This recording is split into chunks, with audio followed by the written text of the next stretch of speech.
சுற்றுச்சூழல் பாதுகாப்பு. சுற்றுச்சூழல் என்பது நம்மை சுற்றியுள்ள இடத்தை குறிப்பதாகும். சூழல் என்பது நமக்கு கிடைத்த பெரும் வரமாகும்.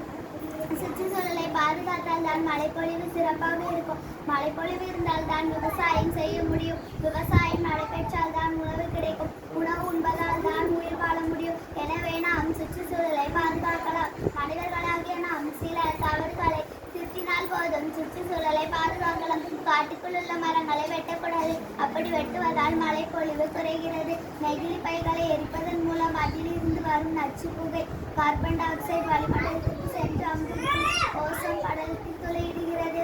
இதனால் துளையின் வழியே சூரிய கதிர்கள் நேரடியாக நம் தோலில் பட்டு பல நோய்களை உருவாக்கிறது. குப்பைகளை மற்றும் குப்பை மட்காத குப்பை என்று முறையை அகற்ற வேண்டும். அவ்வாறு அகற்றினால்தான் எந்தவித நோய் ஒன்றும் வராது. ஆகவே சுற்றுச்சூழலை பாதுகாக்கலாம். நோய் இல்லாமல் வாழ்வோம் என்று கூறி வாய்ப்பளித்த அனைவருக்கும் நன்றி கூறி விடைபெறுகிறேன். நன்றி, வணக்கம்.